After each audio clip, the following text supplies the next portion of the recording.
Fala pessoal, sou o Bruno, professor de Química. Vamos falar de mais uma aulinha hoje de cinética e agora nós vamos falar da parte teórica, que são os fatores que influenciam na velocidade. É a parte mais tranquila da matéria, inclusive é uma das que mais cai em provas de vestibular e concurso, tá? Entender os fatores que influenciam na velocidade. Aqui é bem tranquilo e eu tenho certeza que todo mundo, pelo menos, já viu a aplicação disso na vida em algum local. Então, olha, para a gente entender os fatores que influenciam a velocidade, tá? A gente tem que saber o que é necessário para uma reação acontecer. Então, se eu tenho que, por exemplo, olha, H2 mais O2 formando água, tá? Uma reação que nós vamos pegar de exemplo para citar alguns fatores. Gente, analisando a estrutura das moléculas, se a molécula de água tem átomos de hidrogênio ligados a átomos de oxigênio e os reagentes são apenas hidrogênio e oxigênio, é fato que essas moléculas têm que juntar alguma coisa para poder formar uma nova substância. Então, em outras palavras, a gente diz que para que uma reação ocorra, é necessário que os reagentes colidam entre si. Isso a gente chama de teoria das colisões. Então, para que uma reação ocorra, é necessário que os reagentes colidam entre si e essa colisão tem que ser uma colisão efetiva. O que uma colisão precisa para ser efetiva? Ela precisa de duas coisas. Primeira, ela precisa de um arranjo espacial favorável, tá? Isso daqui há muito tempo atrás era cobrado, só que hoje em dia não mais. É lógico que a gente tem que saber o que precisa. Precisa de um arranjo espacial favorável. Mas vocês não têm que saber analisar quando que um arranjo espacial é favorável ou não. O que eu quero dizer é o seguinte, olha, eu preciso que duas moléculas de hidrogênio colidam com uma de oxigênio para formar duas de água. Então é preciso que essas duas de H2 trombem com um átomo e essas duas trombem com outro átomo de oxigênio, aí separe e formem as duas moléculas de água. Se por acaso essas duas moléculas de H2 trombarem com o mesmo átomo de oxigênio, aí não existe H4O, isso não existe. Então isso que seria a questão do arranjo espacial favorável. Mas deu para eu comentar aqui porque é uma reação pequena com reagentes simples. Então é difícil, isso não é perguntado. Tem que saber que o arranjo espacial tem que ser favorável. Agora, isso é muito importante. Eu tenho que saber que a outra coisa que uma colisão tem que ter para ser efetiva é que ela tem que ter uma energia mínima necessária. E essa energia mínima necessária é chamada de energia de ativação. Nós vamos falar disso depois no quinto fator que influencia a velocidade, que é o catalisador. Pensando na vida, uma analogia bem simples, analogia não, né? Um fato, na verdade. Quando a gente tem uma caixinha de fósforo, a gente vai riscar o fósforo. Se a gente risca devagarzinho, a gente até vê, né, saindo uma faísca ali, um foguinho, mas o fósforo não acende. Porque eu não estou atritando, eu não estou colidindo os dois reagentes com uma energia mínima necessária. Beleza?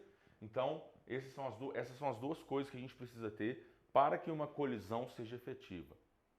E todos os fatores que influenciam na velocidade têm a ver com essa necessidade de ter uma colisão entre os reagentes. Então, olha, bem tranquilo.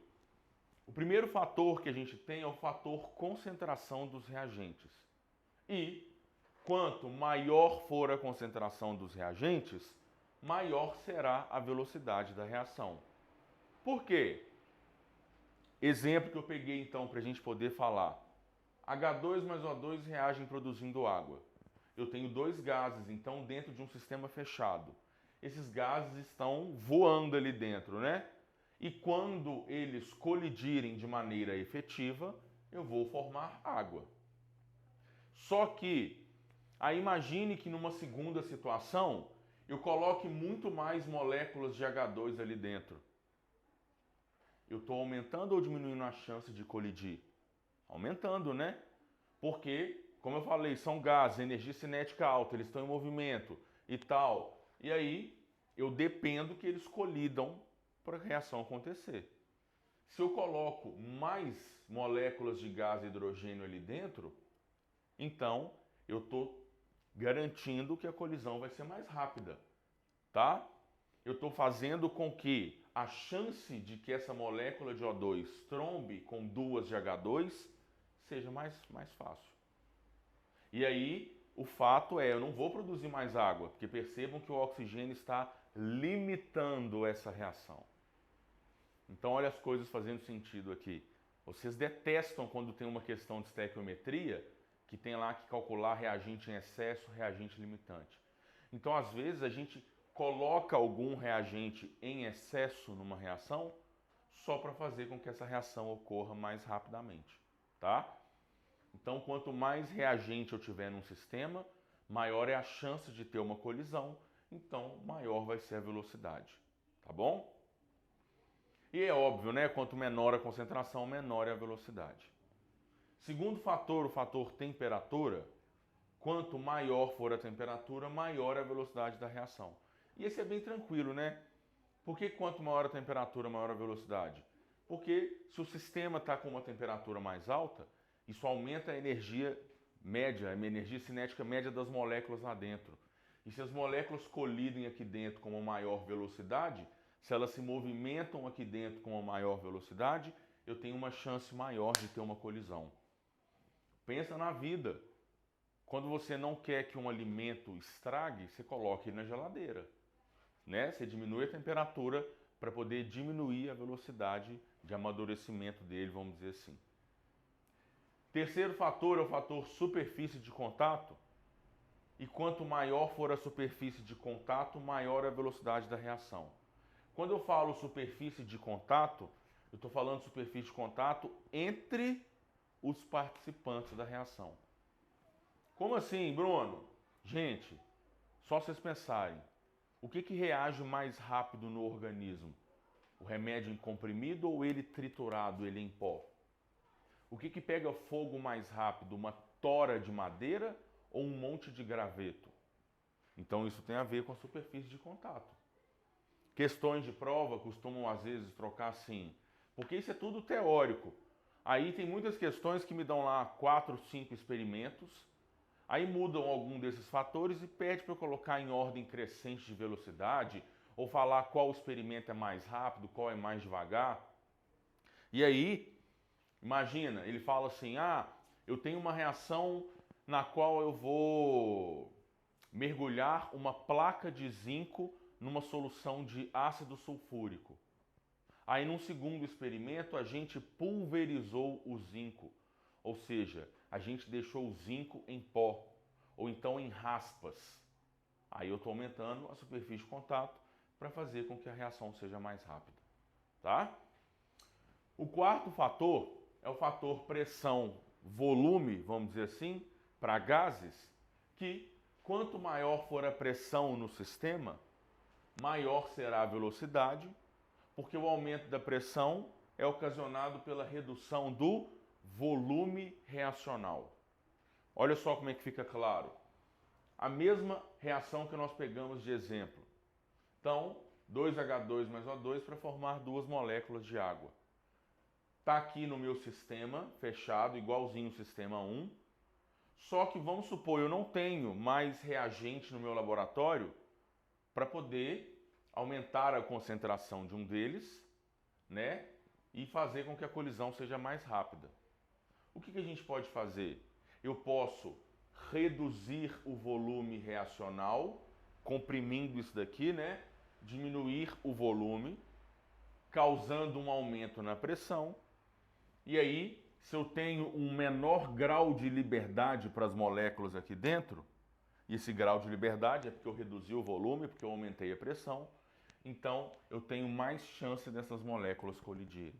Só pensar, quanto menor for o espaço, isso está aumentando a concentração dos dois, vamos dizer assim, tá? Mas um menor grau de liberdade, eu tenho uma chance maior de ter uma colisão ali dentro. E aí, vamos para o quinto fator agora.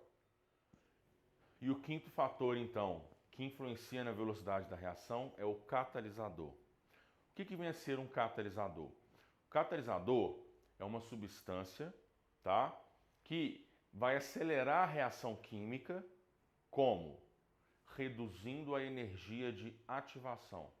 Lembra que toda reação para acontecer precisa de uma energia mínima necessária. Se eu não atingir essa energia mínima necessária, a reação não começa, tá? Do tipo, analisem esse gráfico aqui. Eu tenho um gráfico de entalpia lá da termoquímica, no qual eu tenho reagentes se transformando em produtos. De cara, a gente pode fazer uma análise dessa equação e falar que ela é uma reação exotérmica. O reagente tem muita energia e o produto tem pouca. Isso daqui, olha, esse valor daqui até aqui embaixo seria o ΔH da nossa reação. Gente, toda reação exotérmica, para acontecer, ela libera calor. Uai, então será que as reações exotérmicas são espontâneas? Elas acontecem naturalmente? Porque já que é só liberar calor, toda reação para se iniciar precisa de uma energia mínima necessária. Toda combustão libera calor. Toda combustão é exotérmica. Mas nada pega fogo sozinho, né? Então eu preciso de um start, de uma energia inicial, que seria a energia de ativação. Então, se eu quero medir, se eu quero determinar essa energia de ativação, é a quantidade de energia que a gente precisa do início da reação, que é quando a gente está aqui no reagente, até tocar o topo dessa montanha. Então, isso seria a nossa energia de ativação. Esse ponto máximo aqui, olha, esse ponto máximo aqui, o valor que está aqui, olha, é chamado de complexo ativado. E o valor da energia de ativação é do reagente até aqui em cima. Então vamos supor que no meu gráfico aqui é 60 e aqui é 80, a energia de ativação é 20. O quanto eu precisei subir até o topo da montanha. Complexo ativado é o 80, né? O topo da montanha. Toda reação para se processar, ela precisa então atingir esse máximo de energia. E o que o catalisador faz? Ele é uma substância capaz de reduzir essa montanha. O catalisador faria isso, olha, com a equação. E aí, essa subidinha laranja do reagente até o topo dessa curva laranja seria a nossa energia de ativação com o catalisador. Se ele suaviza essa subida, ele aumenta a velocidade da reação. E aí o que pode pedir aqui são os valores. Então, laranjinha aqui, ó, essa subidinha do reagente até o topo da montanha laranja é a energia de ativação com o catalisador. Outras coisas importantes aqui, olha, perceba que o catalisador não mexe no ΔH da reação. O ΔH se mantém o mesmo. O início e o fim são os mesmos. O catalisador muda apenas o caminho para se chegar lá no final. E o mais importante é que o catalisador não é consumido na reação. Isso quer dizer que se eu tenho uma equação, o catalisador, gente, ele não aparece escrito na equação. Porque perceba, ele nem mexe no ΔH. Então, aquela equação lá da água, por exemplo, 2H2 gasoso mais O2 gasoso, que forma 2H2O. Se eu quiser colocar um catalisador nesse sistema para acelerar o processo, eu vou, por exemplo, platina. Curiosidade, tá? Questões não pergunto se vocês saibam como que atua um catalisador na prática e tal. Mas, se eu coloco aqui dentro uma barra do metal platina, que é um bom adsorvedor de gases, eu colocaria aqui na seta, PT. Isso quer dizer que eu estou usando a platina como catalisador. Ela não apareceria na equação. Só que a gente tem na química equações que ocorrem em mais de uma etapa. Essas reações são chamadas de reações não elementares. Se processam em várias etapas. A gente já viu isso lá em termoquímica. Quando a gente soma aquelas equações para chegar numa global, a equação global é uma não elementar, porque ela ocorre em mais de uma etapa. Então o catalisador, olha só, imagine essa reação aqui agora, um novo exemplo. A mais B que forma C, C mais D, que forma B mais E. Estou falando que eu tenho uma equação que ocorre nessas duas etapas. Então, olha só. Se eu quisesse achar a equação global, basta eu somar essas duas. E percebam que B está aqui e aqui embaixo eu vou cortar. C está aqui e C está aqui embaixo. Então eu tenho que minha reação, na verdade, é A mais D, que forma E. Então, se vocês perceberem, B e C a gente cortou. Se eu falo que esta é a primeira etapa e esta é a segunda, o B foi consumido numa primeira etapa, só que numa segunda ele foi regenerado. Então o B é um catalisador dessa reação. Percebam que ele não apareceu no final. Então ele não aparece na etapa global. Mas se eu tenho uma reação que ocorre em mais de uma etapa, ele pode ser consumido numa primeira e ser devolvido numa segunda, vamos dizer assim. Ah, e o C também é catalisador? O C é chamado de produto intermediário. Ele foi produzido numa primeira equação e depois foi consumido numa segunda. Beleza? Então, o catalisador, mais importante é a gente saber interpretar o gráfico e tal. Beleza? Tem uma outra coisa também que... Deixa eu apagar esse cantinho aqui. Tem uma outra coisa também, falando sobre essa questão de reações de mais de uma etapa. Olha, que seria isso daqui. Um gráfico igual a esse que está aqui, só que seria assim, gente, olha. Um gráfico igualzinho àquele, só que ele teria o seguinte formato, olha.